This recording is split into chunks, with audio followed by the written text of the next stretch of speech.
The story begins with a man named Will arriving in Spain, all excited to meet his family for a long-awaited vacation. His dad, Martin, warmly welcomes him, and they start their journey to a waiting boat. Along the way, Will's phone rings with a call from his work, but he politely asks for a short break, knowing that his work calls often bother his dad. When they get to their destination, Will's mom, Lori, his little brother Josh, and Josh's girlfriend, Dara, greet him with big smiles. The whole family is super happy because they are looking forward to having a special dinner together. As they sit around the table, the two brothers talk about their childhood, where they moved a lot because of their dad's job. Lori is really glad to have her family all together, and they make a heartfelt toast to start their evening. However, the mood takes a playful turn when Josh brings up a funny incident from Will's past, making everyone burst into laughter. But this cheerful moment is suddenly interrupted when Will receives a distressing phone call. He looks very serious, and the sadness spreads to everyone around. Finally, he opens up to his family and shares the sad news about his company going bankrupt. Everyone becomes quiet, and uncertainty hangs in the air as Will thinks about what will happen next. He goes off by himself to the seaside. Later, after dinner, Will tries to make things right for dampening the happy mood earlier. He says sorry to his dad, Martin, for the tough situation he's in. In a heartfelt conversation, Martin also says sorry to Will, understanding how difficult this is for his son. The next day, the family is out on the sea, but Will is glued to his constantly ringing phone. He reluctantly helps with steering the boat until they finally drop anchor. But Will can't stop thinking about his phone, and this leads to some tension when Martin urgently asks him to take control of the boat. Just then, a fast motorboat comes dangerously close to their yacht. Will doesn't realize the danger, and his lack of focus makes their boat drift without direction because of the wind. Martin panics and shouts at him just in time, so he manages to avoid a bad crash that could have hurt Dara. In the middle of this chaos, Will's phone rings again, but Martin throws it into the ocean without hesitation. This makes them argue loudly, and Will makes a bold decision. He jumps into the sea and starts swimming towards the town, trying to find some peace as their emotions boil over. He quickly stopped at the pharmacy to buy some antiseptic for Dara's wound and then decided to get a drink to quench his thirst. While he stood on the shore, looking at the vast ocean, Martin started feeling uneasy. That same scary speedboat passed by again, making him even more worried. After a short time, Will came back to the beach but couldn't see the family's yacht anywhere. He tried asking the local people on the sandy shore for help, but they spoke fast in Spanish and he couldn't understand them. Determined, he went into the waves and approached a group of young people, hoping they could assist him. Unfortunately, their words were as hard to understand as the sounds of the sea. Will felt a growing fear in his heart, thinking that maybe his family had left him behind by mistake. He walked along the coast to get a better view, and there, in the gentle moonlight, he saw the yacht drifting alone. When he got on board, he realized that something was very wrong.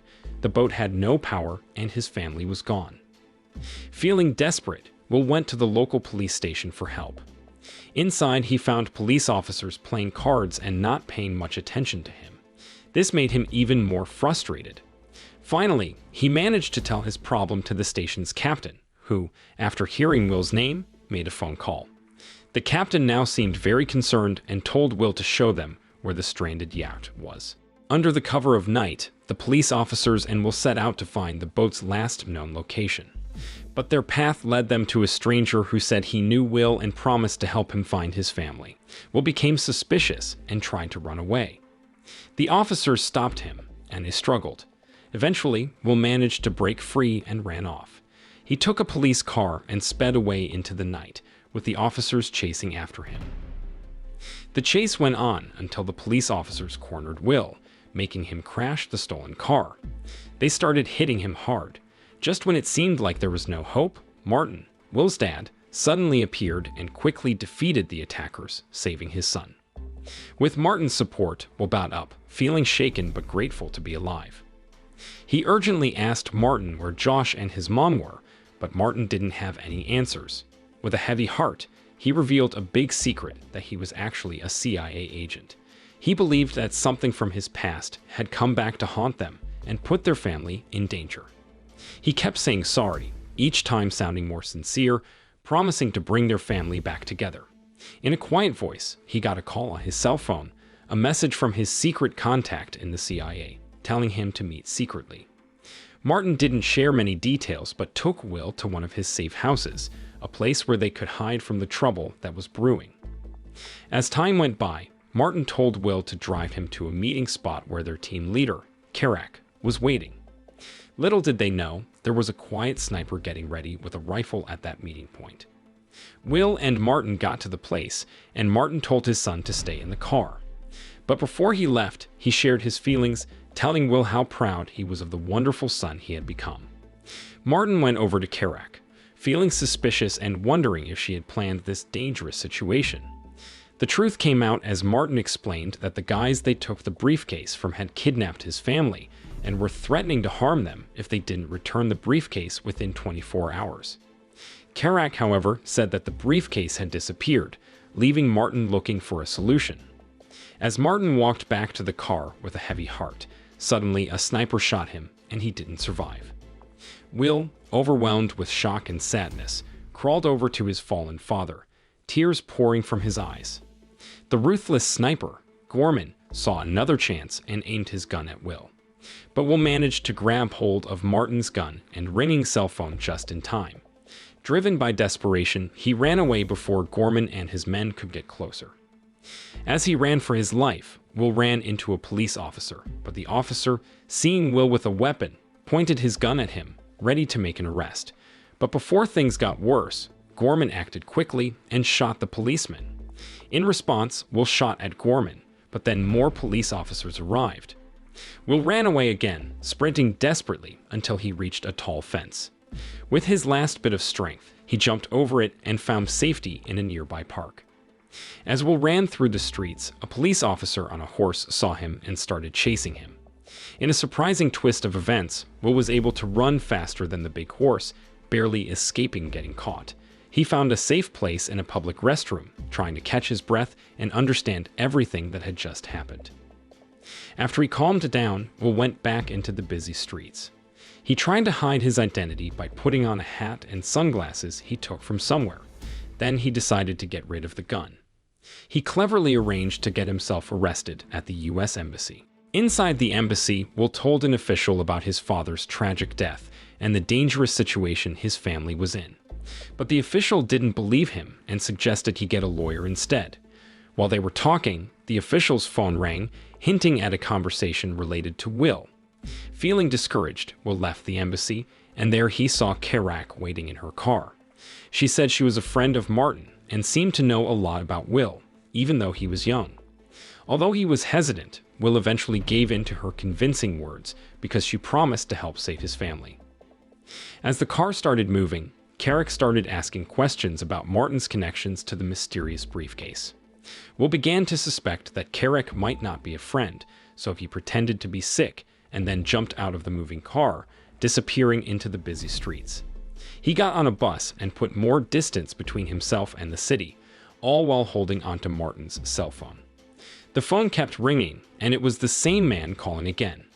Then Will's heart sank when he heard his mother's voice, desperately asking to talk to Martin.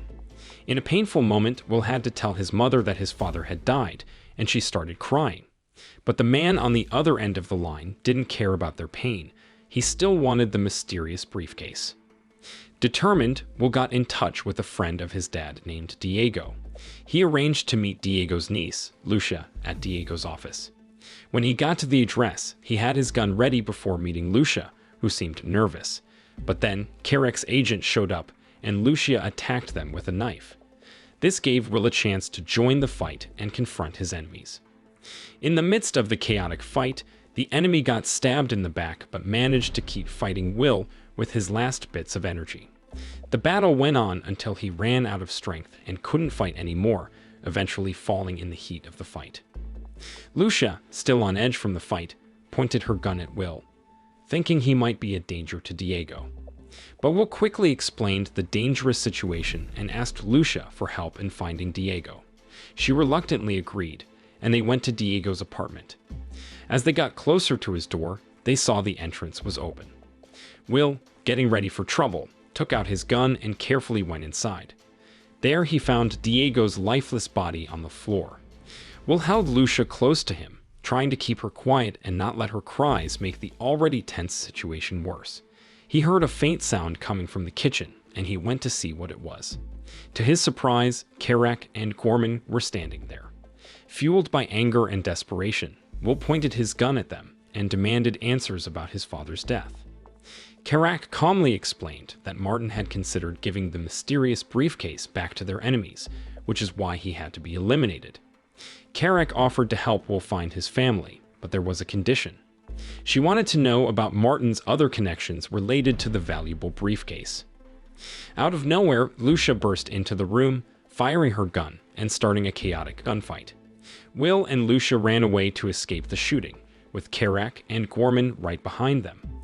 They ended up on the rooftop, where they realized there was no way down.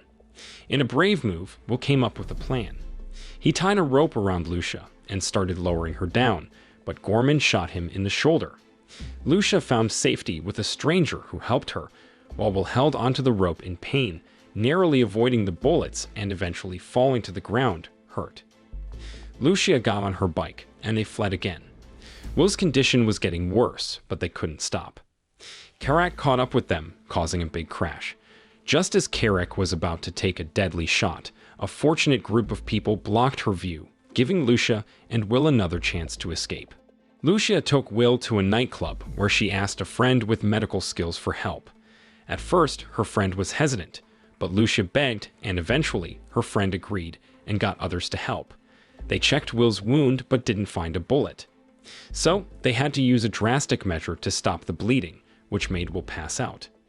After several painful hours, Will woke up, still in a lot of pain. While Lucia was looking through his phone, she found a picture of Martin. She was shocked when Will confirmed that Martin had died. Then Lucia revealed that she knew Martin too, but by a different name, Tom. Martin was not only her father but also Will's half-brother. They both got on a train to go to the place where the briefcase exchange was supposed to happen. Will was still trying to process the fact that Martin had a secret life.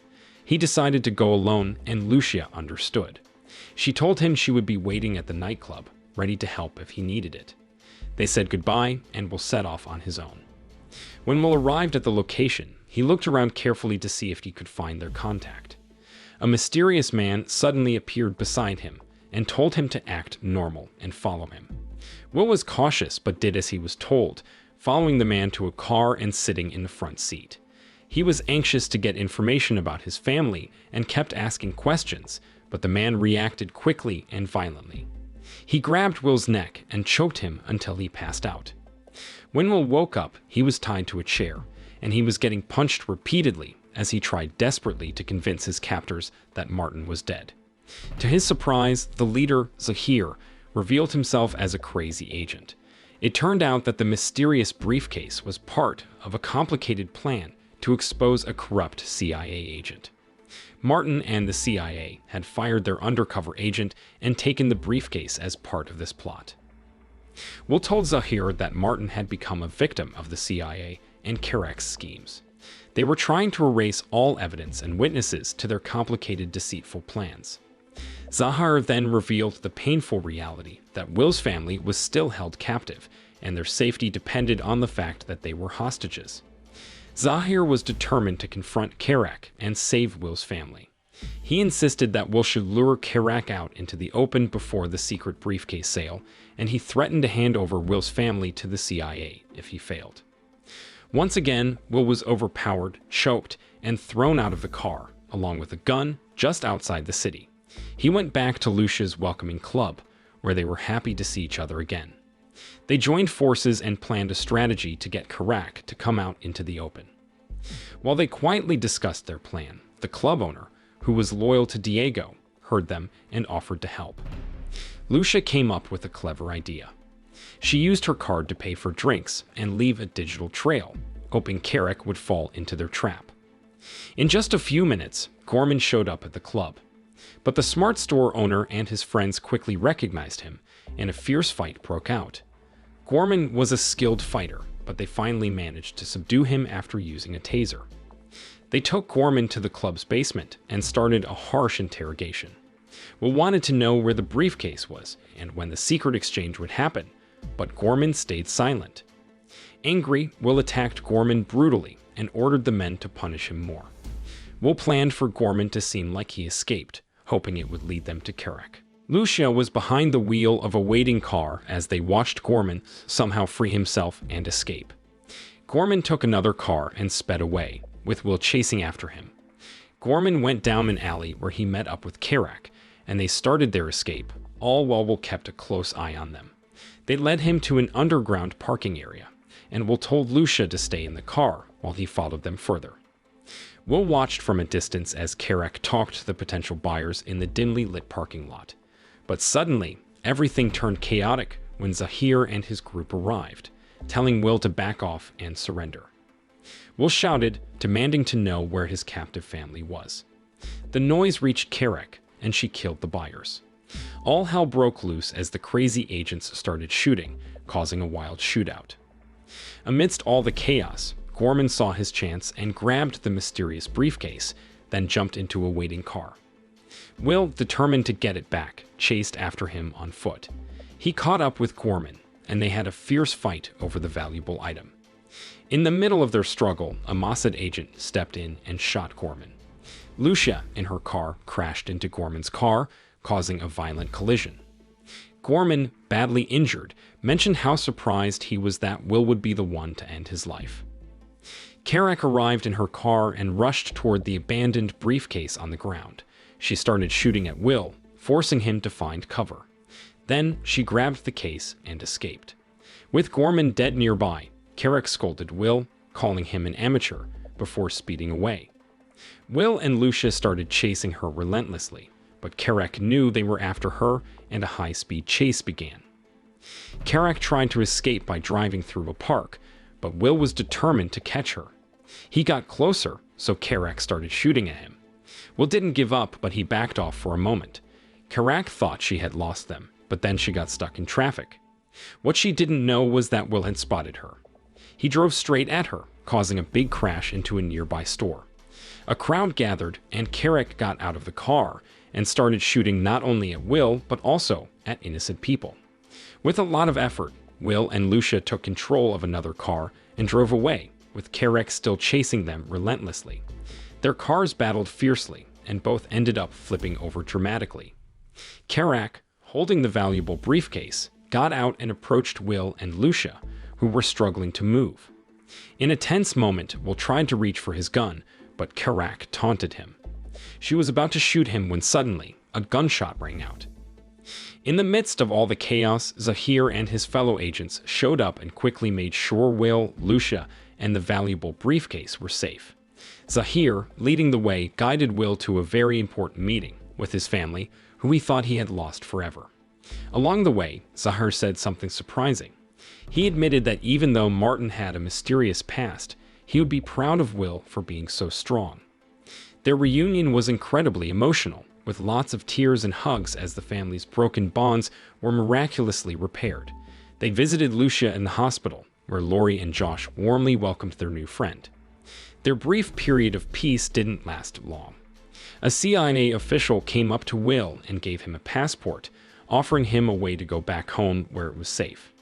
Will was still curious about what was inside the briefcase, but the official didn't give him a straight answer.